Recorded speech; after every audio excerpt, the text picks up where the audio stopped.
We're live, We're back. back in action, to talk about Law 18 from the 48 Laws of Power by Robert Greene. So, Law 18 is do not build fortresses to protect yourself. Isolation is dangerous. The world is dangerous and enemies are everywhere.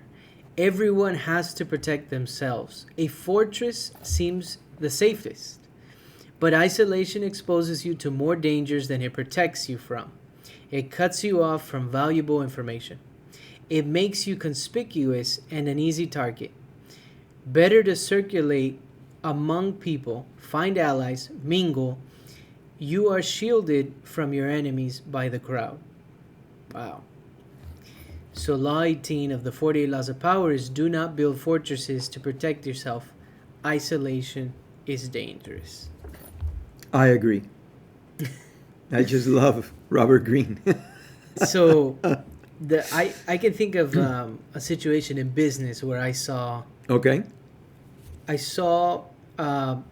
danger brewing, and it was one particular business owner who owned multiple locations, and this business owner would pop in every once in a while to the different locations and Okay. keep an eye on their team and the managers and the staff and everything. But they weren't around all the time. And so the managers and mostly the staff began to not respect what the owner was saying. So, for example, if the owner would say, hey, you need to do this, you need to do this kind of business, you need to make these calls, you need to do all these things, and then they would pull away in their fancy car or whatever and not come back for another few days or a week or whatever. They were the business owner. Right. But because they had, the way that I was seeing it, they had separated themselves. They were, what's the word he uses? Isolated to a certain extent. Okay. There was not respect for that person and what they said, because the comment was always, well, you're not here doing it. You're not here answering those calls. You're not here having to stay the extra hours. So it's very easy for you to just say do this and that and then leave. And so, not that I saw anything occur in particular against this business owner, but I began to see little by little, it was brewing, Mm-hmm. where this person, by maybe isolating themselves and not being there present all the time, was eventually going to lead to a situation where maybe, you could steal customers, right? There are situations if you're not present, things can go wrong. Things can be done because you're not there to watch it. And how's the saying go? When the wolves, what is it? When the I know it in Spanish. what is it? El ojo del amo engorda el caballo. There's that one, but there's also when the something is something, the something will play, the chickens will play, or When the rooster's not around, the chicken will the play. hen, The something hens will like play. that. Yeah. Or when the cats are not around, the mice will play. I Okay. think that's what it is. Okay. So, anyways, things will always be done when you're not around. And I kind of see that in some instances, one of the big things, especially in a business setting, is respect. And if you lose respect amongst your team and your staff, and you're just the person that says, hey, do this, this, this, and then goes out and isn't necessarily handling those situations, you may be in a situation where you can lose respect. Okay. All right. I kind of disagree with you a bit. Okay. Okay. How so?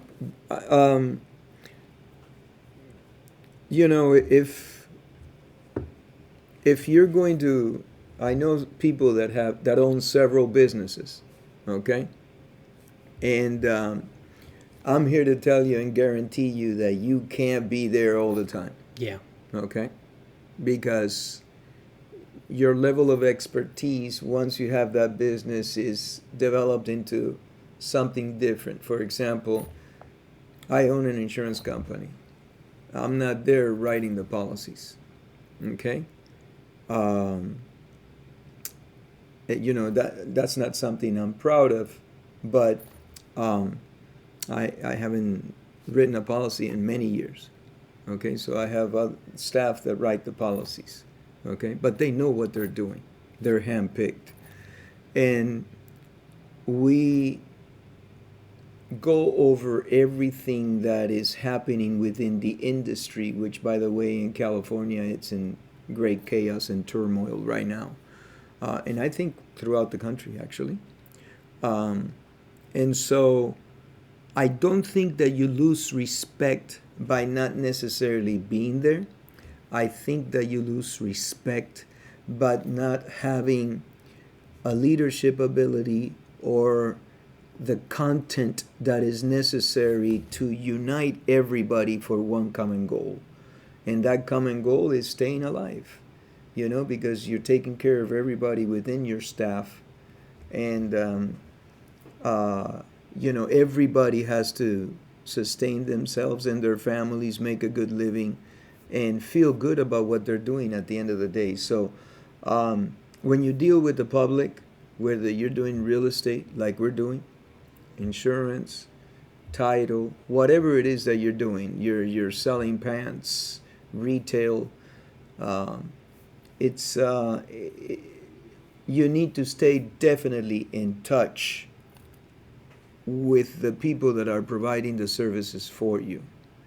So in this particular case, this gentleman was not coming around, but the way you, or lady, whoever you're talking about, but the way you explained it was, he or she was saying, I like you to do this, this, this, and that, and then stepped away. Right. Okay? It's not that easy. Yeah, I think you bring up a good point that it's not just the fact that they weren't around, it was the leadership Right. maybe was lacking there. That's a great point. Yeah. And what do I know? No, right? but it's what do I know about anything? It's your perspective. It's my perspective. I'm running an agency and I'm not there all the time. In fact, I'm not there a lot. But they know that they have my back. How? Because if I have a client that mistreats my staff and is being cruel and mean or saying bad words, if they're saying ugly things to my staff or saying bad words, first of all, I always try to figure out what the issue was to begin with. Okay? And normally... So you got their back. Right. Basically, you have their back. Yeah.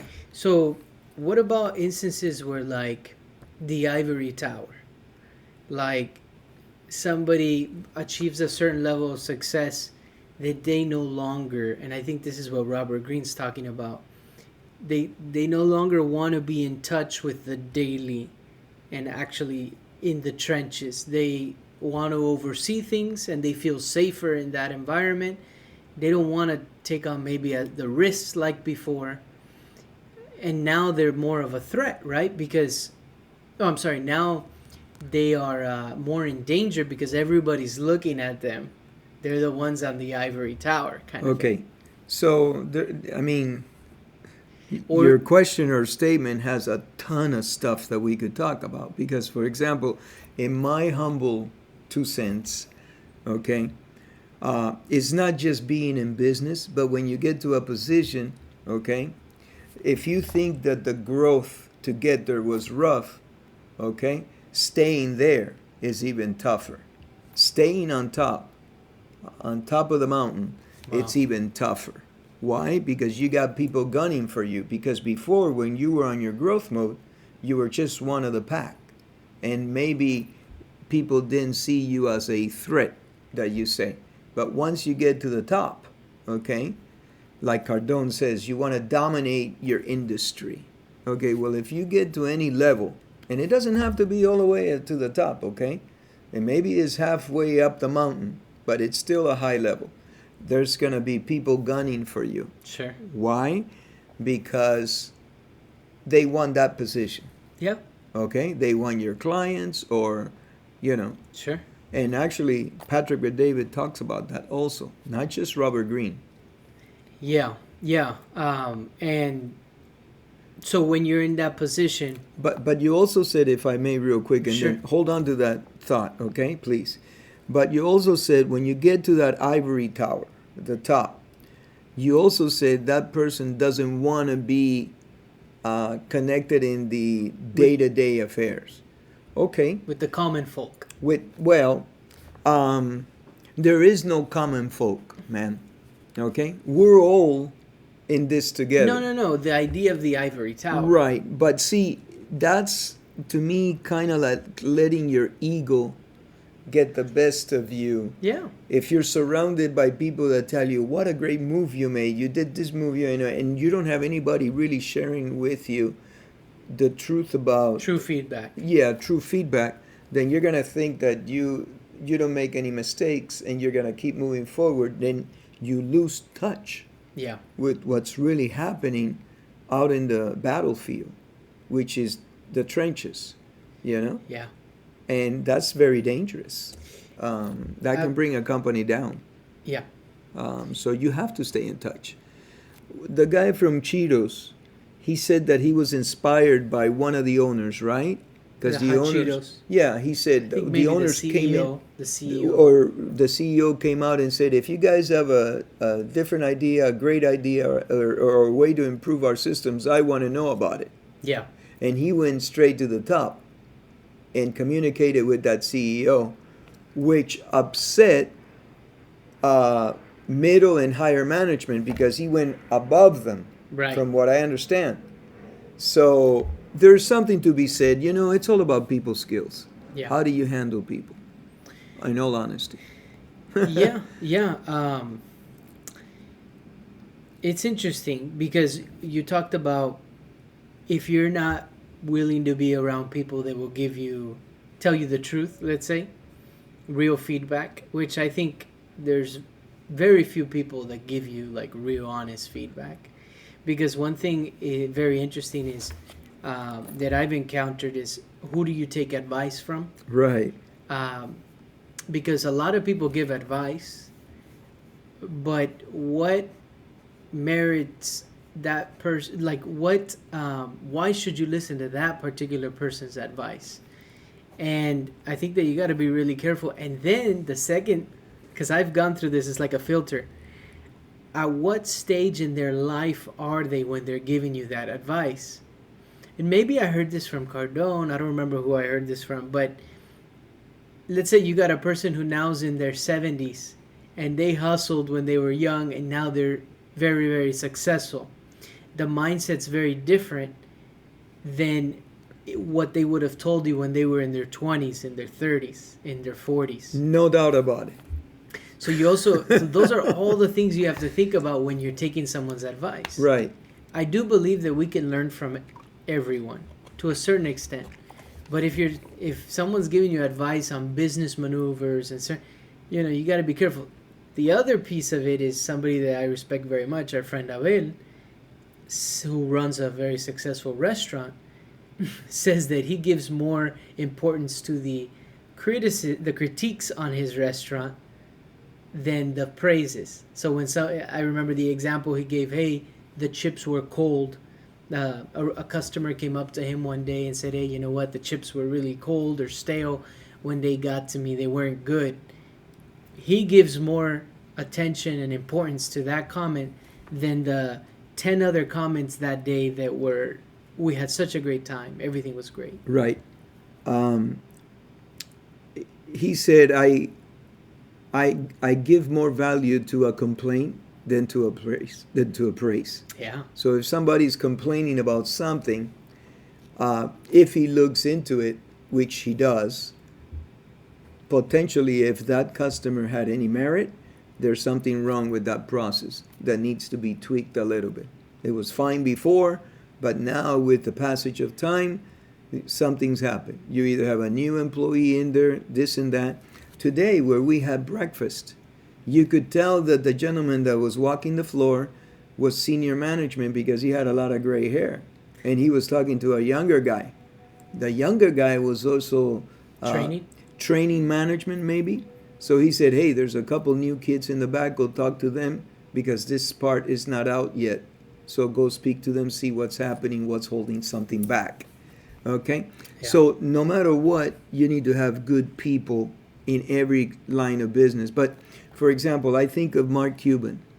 Mark Cuban supposedly owns a ton of companies. I guarantee you he's not in every one of them. But I also guarantee you that he's got top-notch people that he has placed in there to run those things, those companies for him. Yeah. And then he is checking the numbers. Sure. Because Or having ultimately those the numbers Those tell people report to him. right, and the numbers tell the story. Yeah. You know, if the revenue is dropping, why is it dropping? Then you have to get to the bottom of it. Yeah. But the law, you got to realize that Robert Greene is a history buff. Yeah. He loves history. So he's talking about isolation. You know, like for example, in the times of the kings, and the example the book gives, I think, is a Chinese emperor where he became so neurotic that he would sleep in a different room of his castle every night. Okay? And he isolated himself from his generals in the provinces. But that allowed somebody to plot against him, and I think he ended up being poisoned or something like that. So that's what Robert's talking about, where you get to the point that you become eccentric. Like, what was the name of that super rich guy that passed away, and he lived in Vegas? He did the movie The Aviator. Oh, you're talking about. He became really, really eccentric. Howard Hughes. Howard Hughes. Howard Hughes. So Howard Hughes became so eccentric that, you know, I think at one point in his life he was eating only the same lunch and dinner for everything in minute portions, and so he just, you know, isolated himself from the world. That's not good. That's not good. Yeah. Because, you know, in order to see all the angles that are coming at you, you need to be in the game. You said it this morning too. You were, or was it this morning or yesterday? We were talking about a competitor that's no longer in the game. Right. You know, you gotta stay in the game To stay sharp. It's part of your physical attributes, your head, your mind. You gotta stay sharp. Yeah. Well, you know, that's what, you know, in this law, Robert Greene's talking about. Isolation exposes you to more danger than it protects you. It cuts you off from valuable information. When you're not in the game, you're not getting up to date with what's actually occurring day to day in your industry, and you're no longer involved. But also, you don't stay sharp. But another thing that came to mind was a phrase that we really like, a quote from The Godfather, which is "Keep your friends close and your enemies closer." Yeah. Wow. And in this law, he's saying it's better to circulate among people, find allies, and mingle. You're shielded from enemies by the crowd. I mean, it's interesting. I agree. Yeah, I'm just trying to think if any other instances that I've seen where somebody gets to that point. There are some people that we know that have achieved a certain level of financial success, that have a wall that they don't let you get too close. They create a fortress and a little isolation from maybe new people. Yes. But new they relationships. Yes, but they have an established inner circle. At least the ones I'm thinking of. Okay. They're not completely isolated to the world. Well, that's a good point, Mike. You know, it's very difficult to penetrate that force field. Okay? Yeah. If you're trying to meet them new for the first time, it's very difficult to penetrate it. Okay? Because these people usually have attained a tremendous degree of success economically. So they're used to Everybody's got an agenda. Somebody wants a piece of them, or everybody. So what they've built is a relationship with their innermost group, and they trust their inner group. Trust and verify, right? Like Reagan used to say. So it's very difficult to penetrate that barrier. Okay? They don't really let you sit at the table. No, but they have others sitting at the table. Right. They have potentially one or two or three attorneys, a couple of CPAs, family members maybe that they can trust. Yeah. You know, you can't do it. You need a team. But to a certain extent, you're still secluded. Right. You know what you remind me of right now? I was doing some reading on Andrew Tate, and he said in one of these paragraphs, he said, look, I'm not interested in meeting anybody new. I don't want to get to know a new real estate guy. I don't want to get to know a new business guy. I don't want to get to know he's not interested at all in meeting anybody new. He says, all I want to do is hang around with my brother, a couple of, I guess, lady friends that he has, and what else did he say? It was like three or four people, and then he says, and then I want to be left alone. That could be dangerous. Yeah. You know, that could be dangerous. However, him and his brother were put in jail. Apparently, I don't know the details, but they were released.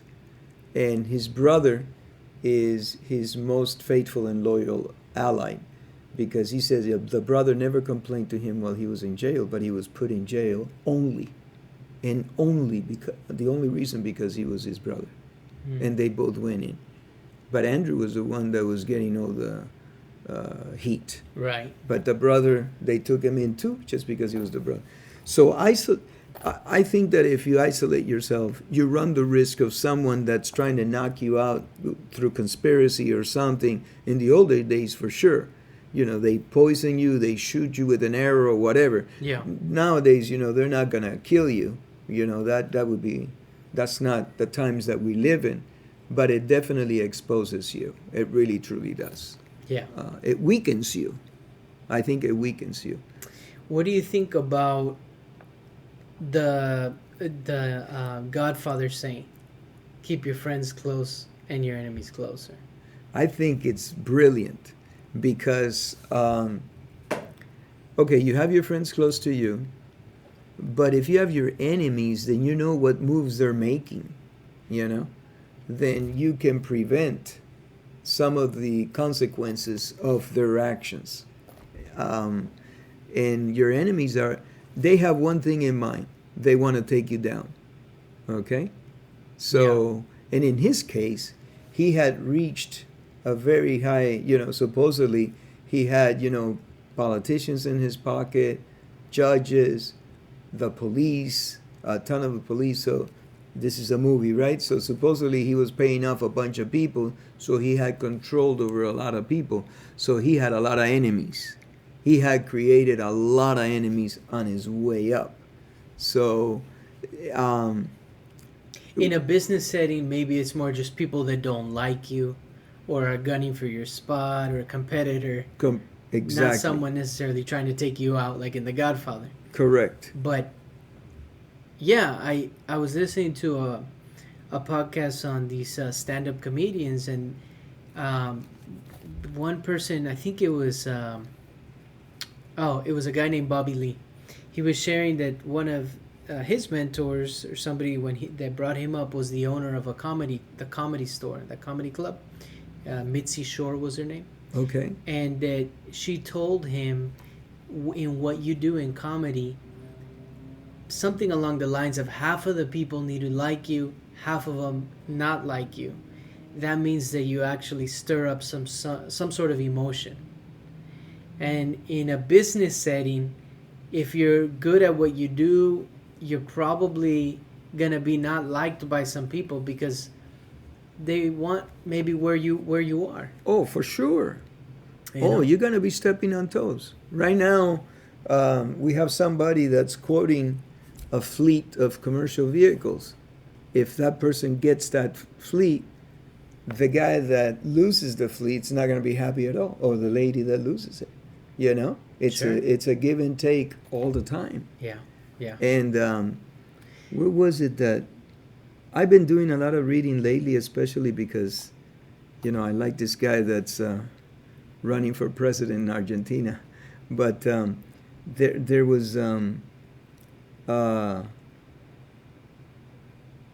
you know I kind of went a little blank on it, but yeah, if there's always going to be somebody gunning for your spot.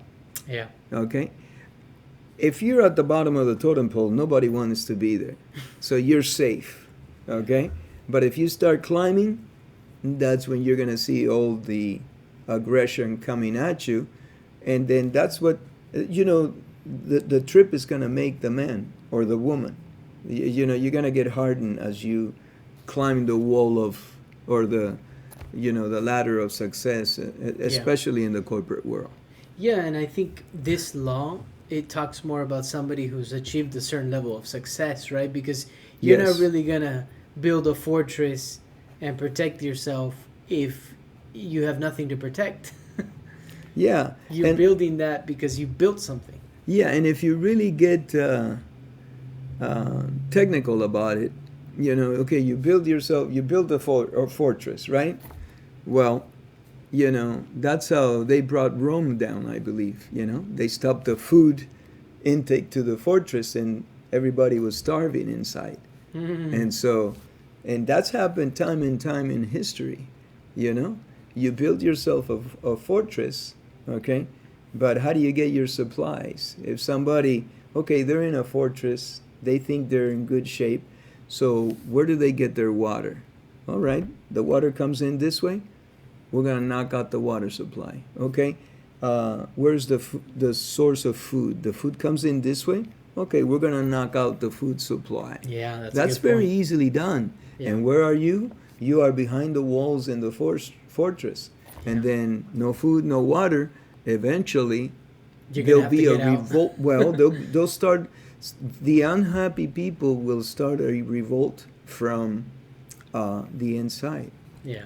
And if you think about it, without getting too philosophical, unfortunately, corporations, you name it, Mike, businesses, countries, the biggest enemy lies within. Okay? Yeah. The biggest enemy lies within. Because if you're moving up and you've got people around you and everybody's eating and drinking and living a good life, everybody's happy. But the minute some adversity happens, okay, there'll be disgruntled thoughts within the ranks. And that's how mutinies get started. So you have to make sure that in your trip up, that you're taking care of everybody. Because if you're not, then potentially the enemy that comes from within will devour you.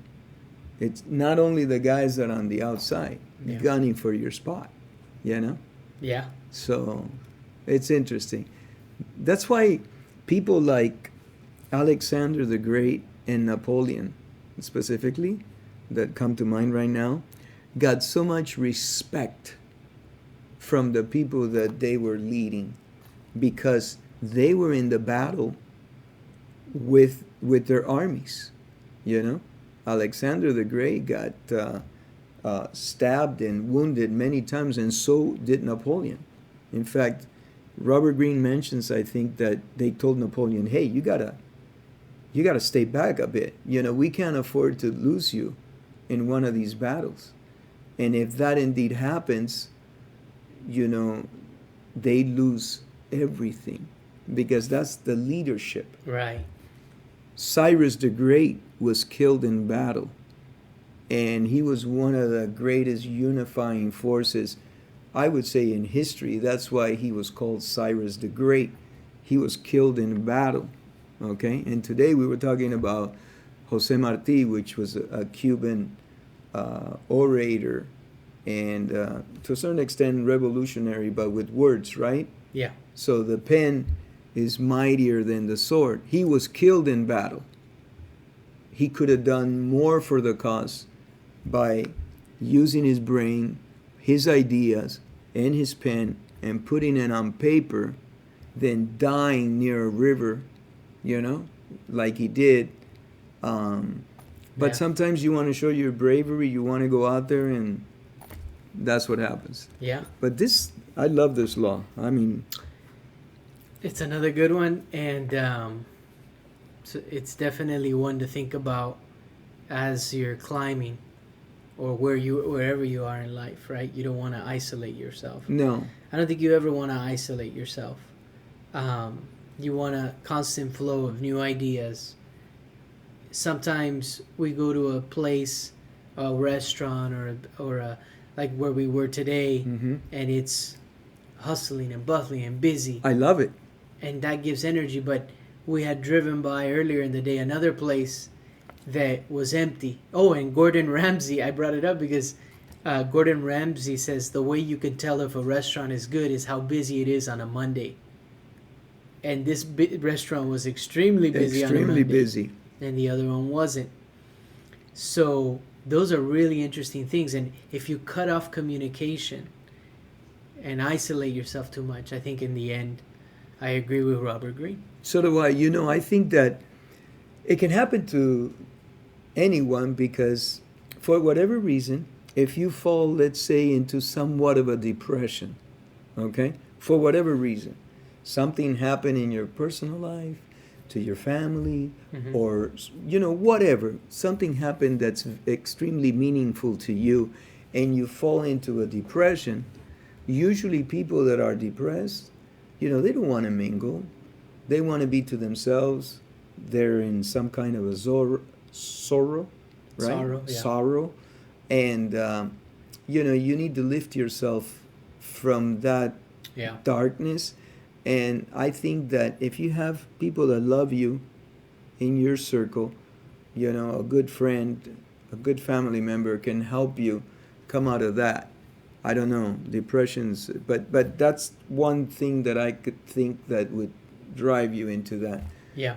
Because protection, I don't think so. I wouldn't agree with it. Although some people might think that building yourself a fortress, right? You're protected, but yeah. Well, I think of even people that you might say these people are very wealthy, financially successful. Sometimes they don't look happy, and who knows what's going on in their life. Right. But could it be that maybe they've isolated themselves to where, like, we know somebody in particular that became very, very wealthy, and everybody would come to ask him for money. And it got to a point where it was a big problem because they were lending the money and the family was taking advantage of that person. And so that would make you want to just and eventually they ruined him. Well, if we're talking about the same person, I don't know if that was the cause of it, but what I'm getting to is that I could see that person wanting to isolate themselves from family, friends, anybody, because they're going to be asked for money. And the problem is that maybe they were giving them money, and it was creating all kinds of issues. All kinds of issues. You want to end it there? Yeah. Isolation is not good. Yeah.